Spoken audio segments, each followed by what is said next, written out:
hip hop, hip hop, hip bars is back. Hip hop, Sam and oh God, what's up with you? Yes. Hip hop uncensored is the vibe, so subscribe. Hip hop uncensored is the vibe, so subscribe.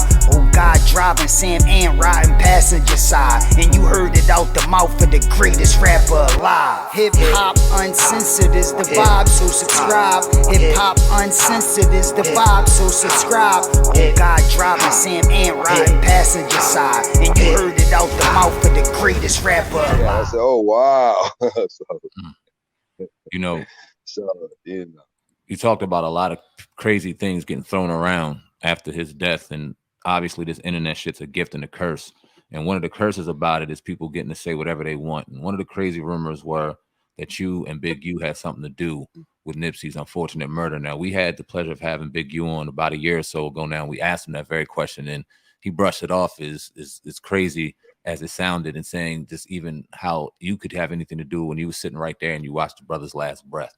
So what did you think about the rumors, if you heard them, or when you did hear them? What did you think about the stuff that was going on the internet, in particular about you in regards to Nipsey? Well, regardless to me or with Big U, when I heard any information concerning me or Big U, it was never a question about Big U. I know Big U loved Nip. Big U always had money. Big U, so it was never no question. I never questioned niggas that I know that really had love for Nip. And if you look at everything, nobody benefits from Nip death. Nobody. Nip and his family was running the business. It wasn't like he was up under some record label and he had all these different partners. You know, it was just him, his brother, and his family. You know, Nip led the ship itself, so nobody benefits. So when Nip passing, okay, his family got everything. That's who's supposed to have it all. You know, that's right. His family. That's right. So nobody benefits. Big U ain't getting no dollar out of Nip's passing and making some money. No, when nobody. If why would I still be on Crenshaw selling T-shirts and shit after Nipsey's passing? Why would you know who does that? If you got something to do with something, you're trying to get paid and you try to get out the way. They try to say Eric got paid. Mm-hmm. If you get paid, ain't you gonna try to get away? Who does something in broad daylight and you got paid to do it? You know, you pay me to do something, I'm gonna figure out how I'm gonna do it so I can spend the money. So whatever he did was impulsive. Like he came home from prison or wherever he had came from, he had been gone. So the day before he did something to Nipsey, he had jumped out on some homies earlier that day. He drew out a pistol. Feel me? Jumped out on some other niggas. They had packed him out before he went and did whatever he had to do. He had got beat up. They beat his ass. So he came over there looking. He came over there looking, and it just so happened he ran across Nip, and I don't know what point in time it clicked where he just said, "Fuck it, I'm gonna do this." You know what I mean? He didn't come over there looking for Nip. You know what I mean? That was his. I'm gonna go out there with a bang, because he was jumping out looking for the niggas that beat him up earlier that week. You know, he had jumped out, but when he ran across Nip, then the conversation and everything that went down. You know, I don't know what at that point what made him want to do something to Nip now. You know what I mean? He was looking for these individuals, but at the time he's like, fuck it. I don't know if he's seen all the fans giving Nip some love and he was signing autographs. You know, then he was talking about his new CD and some other weird shit. And, you know, we really wasn't paying too much attention to his nonsense. But, you know, as I look back at it, it's just, you know, there's nothing I could have did at that time, you know. It was a part of God's plan. That's what keep me going, because Nip served God, so God ain't gonna let a hair on your head get touched unless it's your time. And Nip did this. He did what he was supposed to do on earth. You know, you can tell when he was in his casket how he had the smile on his face, and you could tell he was greeted by angels. The complex over there. What's the status of that? Because every time we see that, we see like it's you know, fences around there. Like, do you know the status of the whole complex over there on a Crenshaw? Yeah, they working on it. They remodeling it. Some people was up there last week hooking up some electrical, getting the gate fixed where the gate You can open up the gate now, let your gate or whatever.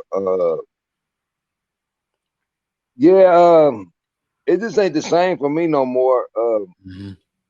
You could build it up. You could do whatever you want to do. You know, hopefully the family, you know, put something there for the youngsters, for the kids or whatever. But without Nip being here, it took the spunk out of everybody. It's just like, man, it snatched the hearts out of everybody. It snatched, you know.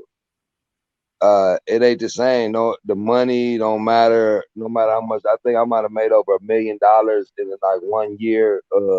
After Nip passing, and you know, it wasn't about no money. That the money ain't shit. You know, we was making money before Nip passed. You know what I mean? We was making money.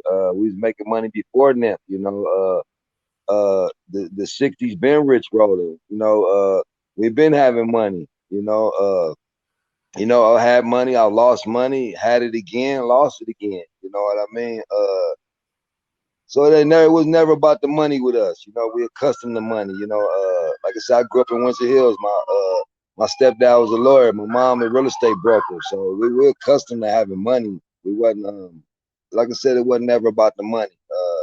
It was just about some youngsters in the hood proving that we could do it. That's all. You know, when everybody thought we were dreaming, you know, we showed them that we really did it.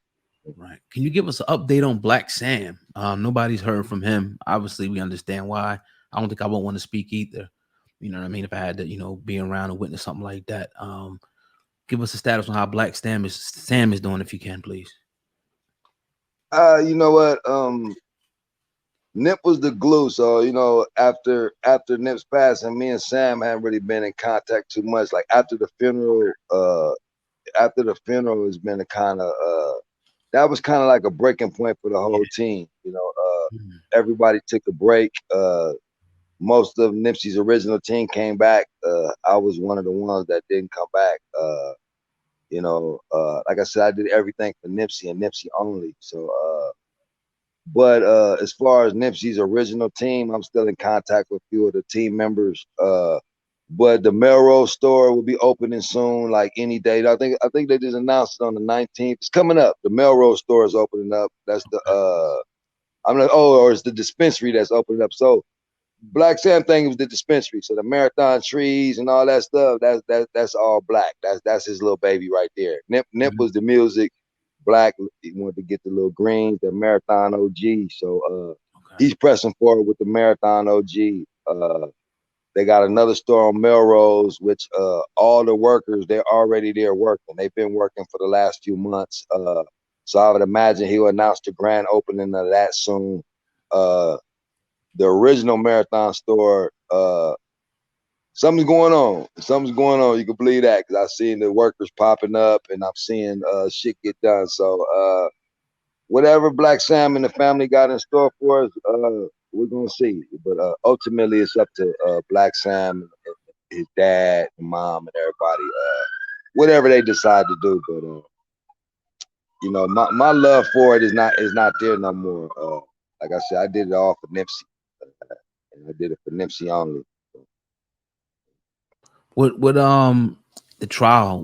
Where are you guys at now? With the trial, as far as you know, the timeline. If you can give us a little timeline. Shit, you know, I got kicked out of it the other day. I don't know. They told me what, you know. So I've been down there. You know, they didn't need me down there none this week at all. But I've been down there every day with a fresh Nipsey shirt on. When they brought Stupid Cuz out there, you know, he looking around the courtroom. He don't see me sitting behind him, you know. But when he finally did turn around, you know, and he seen me, and I chunked the hood up on him, said, nigga, called him stupid, nigga, you know, and he turned his ass back around, never looked back again. You know,